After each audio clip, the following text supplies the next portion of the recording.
ini tentang penangkapan teroris yang kemarin di Bojonegoro ini. Ini sebenarnya mereka yang ditangkap ini siapa? Mungkin bisa dijelaskan, Bang? Ya, terima kasih ya, Mas Christian dari RKN, Rumah Kebudayaan Nusantara. Betul ya? Nusantara, ya betul. Rumah Kebudayaan Nusantara, ya. Okay. Jadi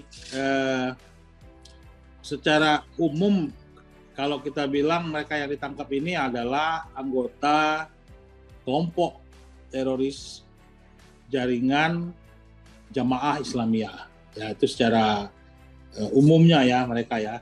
Sedangkan siapa orang per orangnya dalam konteks perannya di dalam jaringan, di dalam kelompok tersebut, nanti mungkin secara perorangan atau individual bisa kita bahas ya. Dari 5 orang yang ditangkap ini semuanya adalah anggota kelompok Jamaah Al-Jamaah Al-Islamiyah, ya, kelompok teroris yang sudah terdaftar di dalam daftar terduga organisasi teror di Indonesia yang disahkan oleh pemerintah melalui pengadilan juga ya, oleh negara ya kali ya, oleh negara melalui pengadilan. Sehingga siapapun orang-orang yang tergabung dalam Jamaah Islamiyah ya otomatis mereka masuk dalam kelompok atau jaringan teroris. Demikian. Peran mereka ini sebagai apa nih, gitu Bang? Peran mereka di dalam. Saya mungkin perlu menyembunyikan identitas lengkap sehingga menggunakan inisial aja ya.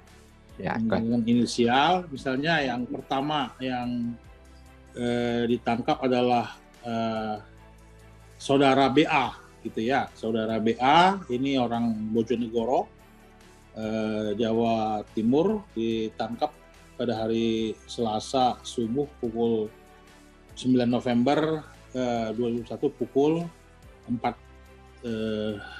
dini hari ya. Yang bersangkutan BA ini merupakan anggota Jamaah Islamiyah. Ya, dia adalah koordinator daerah Bojonegoro. Okay.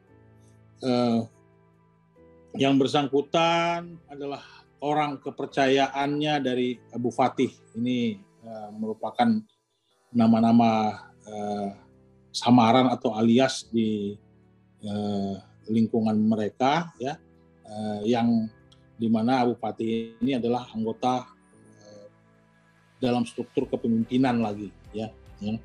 Kemudian yang bersangkutan itu pernah menjadi perantara ya, menjadi perantara atau memberikan paket kepada seseorang yang sudah kita tangkap, anggota teroris yang kita tangkap, namanya inisialnya HP ya, HP. Yang diserahkan itu adalah paket senjata ya, M16, kemudian ada laras pendek juga beberapa. Nah ini yang pertama ya, yang saudara BA, ya. Saudara AS, ya. Yang kedua saudara AS ini warga Kabupaten Gresik, Jawa Timur, ya, orang Gresik, ditangkap hari Selasa tanggal 9 November pukul 7 pagi, ya. Ini ditangkap di Gresik. Nah kalau yang bersangkutan ini ya hampir sama ya, apa istilahnya, kualifikasi perannya lah kita bilang dengan yang tadi saya sampaikan, tapi malah ini agak di atas karena dia alumni Moro ya. Dia adalah alumni Moro di jalur kadet, di jalur kalau kita bilang itu jalur komandan lah, jalur perwira kali ya. Kalau dibandingkan sama di kita ada jalur bintara, ada perwira, nah dia sekolah ke sana di jalur perwira, alumni Moro di jalur kadet angkatan ketiga. Ya, ini saudara AS ya. Sehingga yang bersangkutan statusnya saat ini adalah instruktur untuk pelatihan-pelatihan kemiliteran yang dilakukan di Poso. Ya. Di Poso. Nah, yang bersangkutan juga ini kalau istilahnya ketua dari takwiyah Kodimah. Nah, Kodimah ini pembagian wilayah dari versi mereka ya. Mungkin diibaratkan seperti kecamatan, kabupaten, atau kota atau provinsi gitu ya. Ya, Kodimah ini di dalam istilah mereka adalah pembagian wilayah tertentu ya. Nah, dia berada di Poso, di Kolaka ya, selama tahun 2008 sampai dengan 2011. Yang bersangkutan itu seperti saya jelaskan pertama tadi adalah instruktur pelatihan ya, menguasai skill-skill taktikal ya, kemudian survival training, menembak ya, kemudian membuat senjata rakitan ya. Itu saudara AS. Nah, belakangan dia pindah ke Surabaya. Di sana dia juga menjadi koordinator daerah di Surabaya dari kelompok JI ya, kelompok JI di situ. Jadi walaupun di awal-awal dia aktif dari mulai masa di Moro, Filipina, kemudian ke Poso, kemudian di daerah Sulawesi, masih Sulawesi lagi di Kolaka, kemudian terakhir dia pindah ke Surabaya dan menjabat sebagai koordinator daerah di sana. Ini orang kedua ya, saudara AS. Oke. Nah, yang ketiga saudara AN. Ya. Saudara AN ini warga atau tinggal di, jangan saya bilang warga nanti orang sana marah lagi. Jangan-jangan kayak tadi dia pendatang doang kan gitu ya. Ya. Saudara AN ini tinggal di Kediri, Jawa Timur. Oke, ditangkap tanggal 9 November pukul 7.25 WIB ya, di Kediri ya. Nah, saudara AN ini adalah fasilitator pengamanan madlubin. Nah, madlubin ini istilah kalau di polisi DPO, Mas. Ya. Tapi kalau mereka nyebutnya madlubin. Madlubin itu seseorang yang pelaku kah atau terlibat dalam sebuah peristiwa teror, kemudian melarikan diri, bersembunyi. Nah, itu namanya madlubin. Ya. Tapi di kalangan mereka madlubin itu istilahnya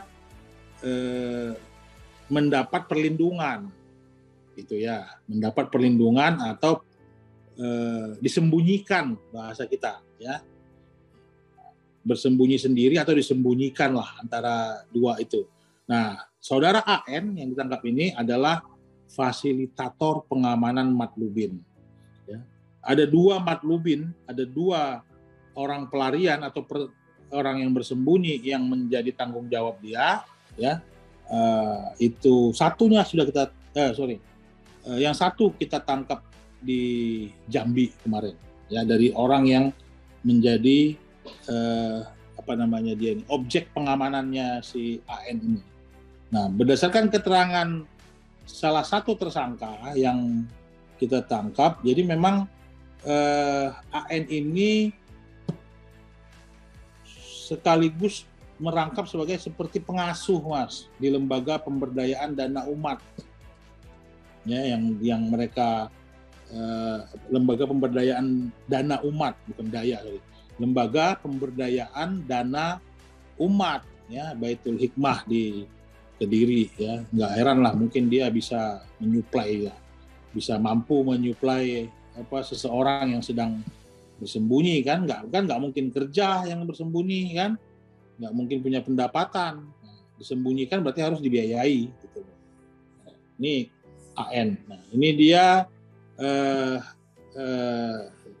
perannya seperti itu kalau dia, ya. Yang bersangkutan juga sebenarnya ada banyak hasil pemeriksaan yang terkoneksi dengan yang bersangkutan, tapi mungkin bukan konsumsi atau belum terkait langsung dengan penangkapan yang kali ini. Nanti itu akan dipakai, akan digunakan untuk pengungkapan jaringan yang berikutnya, gitu ya. Oke. Nah, yang keempat adalah saudara RH, ya. saudara RH ini tinggal di Kediri, ya, Jawa Timur. Ditangkap Selasa 9 November 2021 pukul 7.30 pagi. Ya, ini hampir mirip sama dengan saudara AN yang sebelumnya. Urusannya matlubin, urusan menyembunyikan orang, gitu ya. Urusannya bagian menjadi koordinator untuk apa istilahnya ini, kayak transporter gitu loh, Mas. Jemput nganter gitu ya, jemput nganter ya, memberangkatkan dan sebagainya. Dan dia ngatur nanti untuk pengamanannya, berapa orang yang mengawal, ya kan, mobil mana yang akan digunakan, seperti itu ya. Dia nunjuk kawan-kawannya 1, 2, 3, 4, 5 orang, kamu kawal si A berangkat. Jadi tugas dia seperti itu ya. Dia bagian ngurusin pelarian juga sebenarnya ya, atau orang yang bersembunyi tadi, matlubin itu. Cuma dia bedanya kalau yang sana tadi betul-betul sebagai koordinator pengamanan secara keseluruhan, kalau ini dia di bagian antar jemput lah kalau kasarannya ya, yang memberangkatkan, mengirim orang gitu. Nah, yang terakhir ya, saudara MA ya, ini tinggal di Sumeneb ya, Jawa Timur, Sumeneb, di Pulau Madura ya, Sumeneb Mas ya. Ditangkap Selasa 9 November ya, jam 11.32 ya, di Sumeneb sana. Nah, yang bersangkutan dalam struktur Jamaah Islamiyah adalah koordinator daerah Sumeneb ya. Yang bersangkutan pernah menjadi host, tuan rumah dari sebuah kegiatan ya, pertemuan di rumahnya sendiri ya. Waktu itu ada tim anggota tim JI yang datang atau berkunjung, kemudian dia host di rumahnya dia. Jadi saat itu hadir beberapa orang jamaah lah kita bilang, atau beberapa anggota kelompok yang bukan keseluruhan, yang anggota-anggota kelompok yang tergabung di dalam kelompok JI yang sedang berkunjung atau sedang berada di daerah Sumeneb, dan saudara MA ini menjadi hostnya, menjadi tuan rumah yang menaungi mereka gitu ya di situ ya.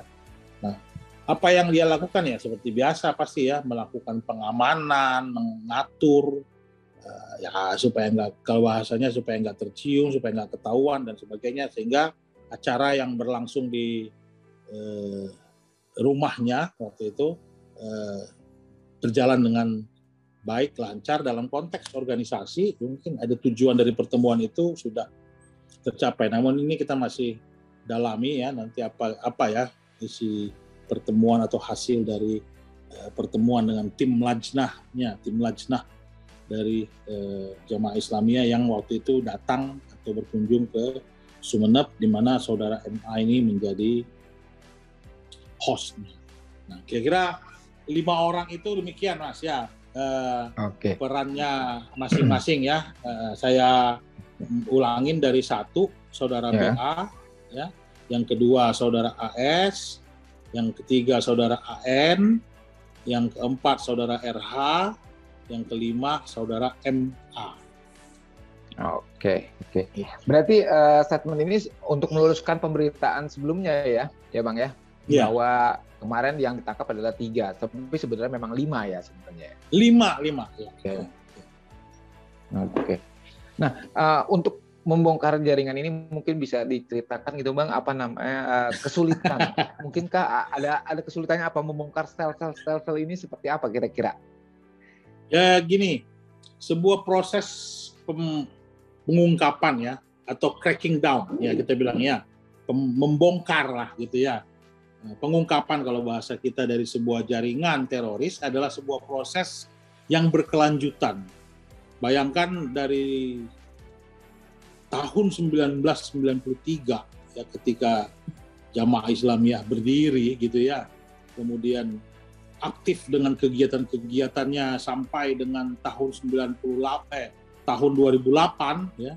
Di antara event-event atau peristiwa yang kita kenal, bom malam Natal 1992 2000 ya, kemudian bom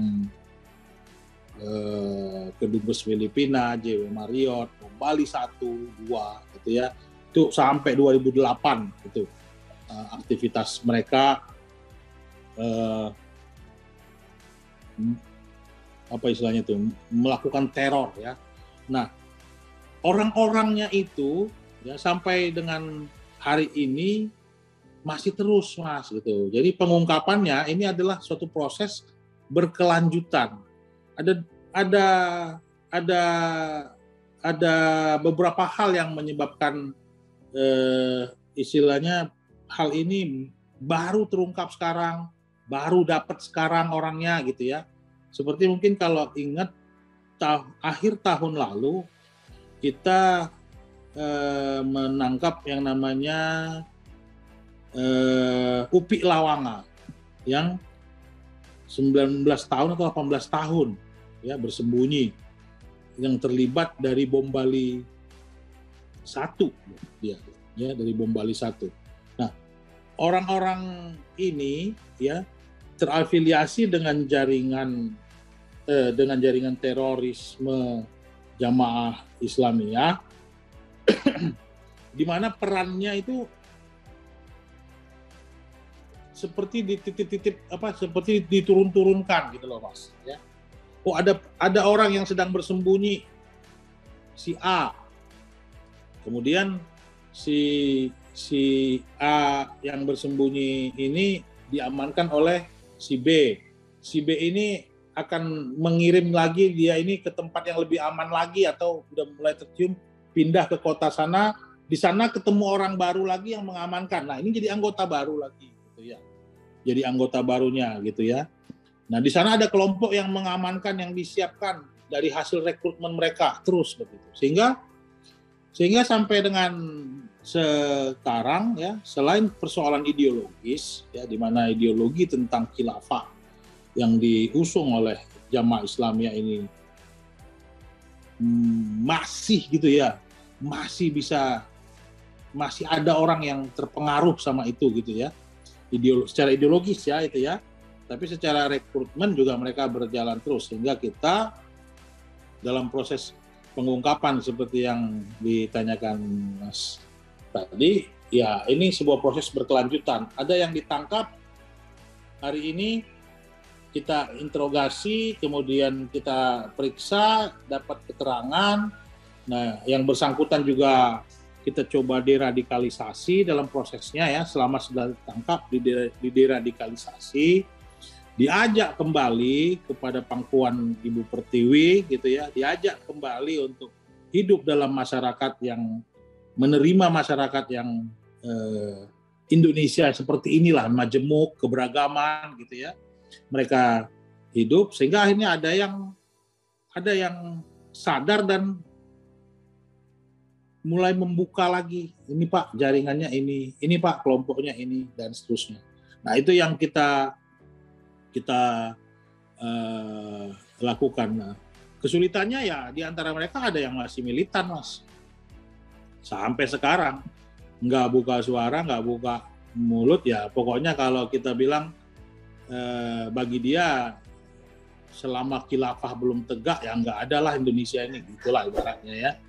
Bagi dia itu tujuan utama, dan menghadapi orang-orang seperti ini ya tentu penegakan hukum ya sudah ada jalurnya ya, jalurnya. Namun kita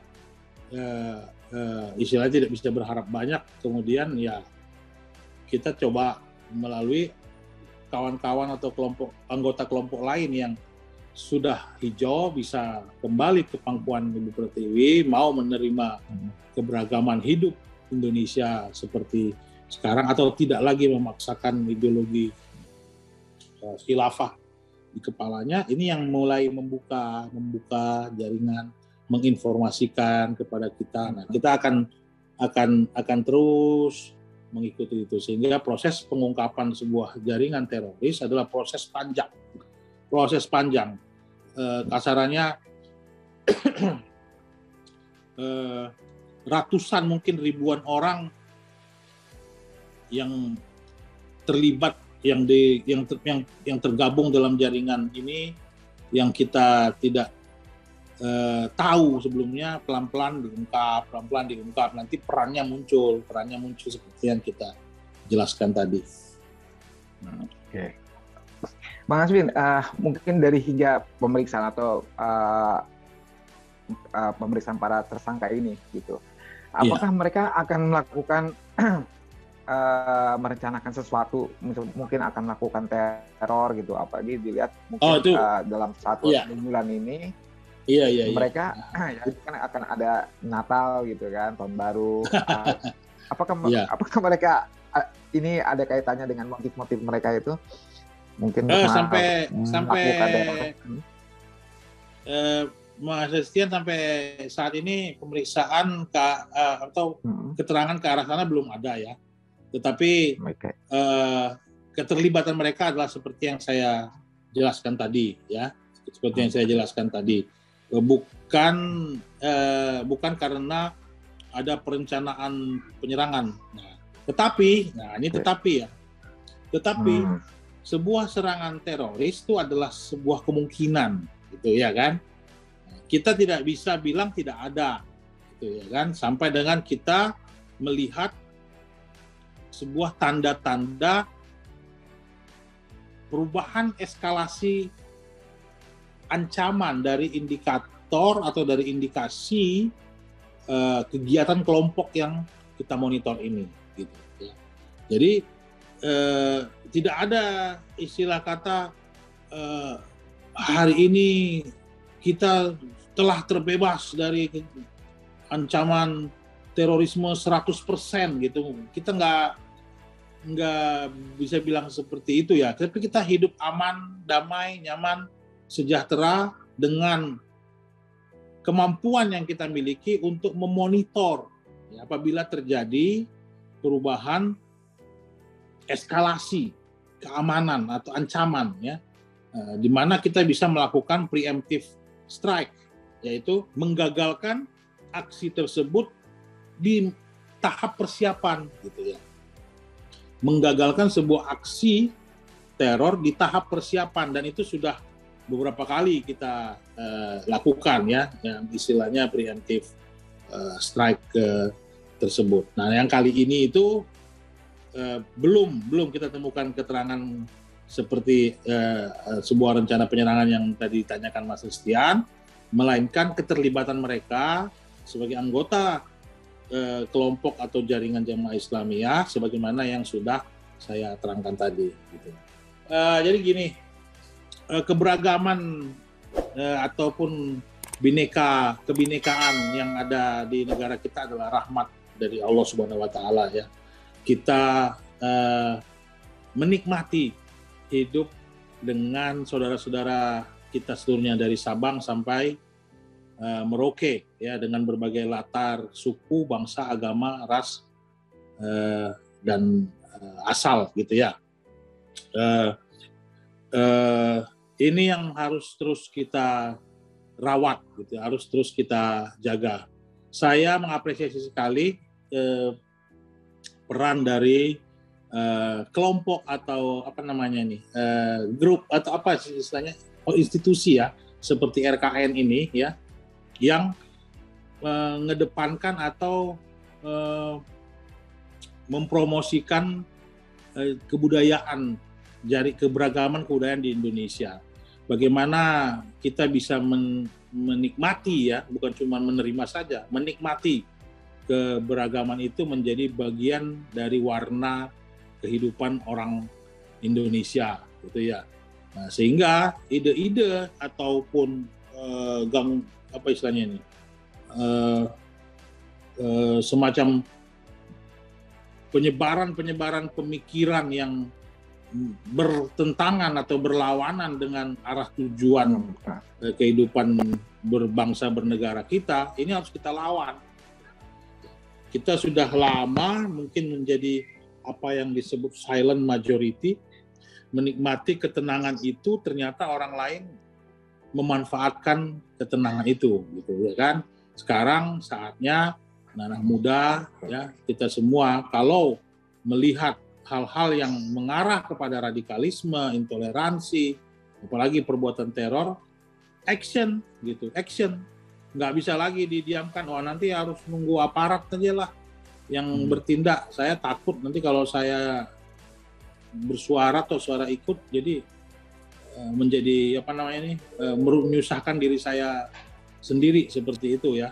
Jadi kita mengharapkan banyaknya event-event atau banyaknya bincang-bincang ya, diskusi tentang keberagaman ini menjadi sesuatu yang positif dalam kehidupan masyarakat kita.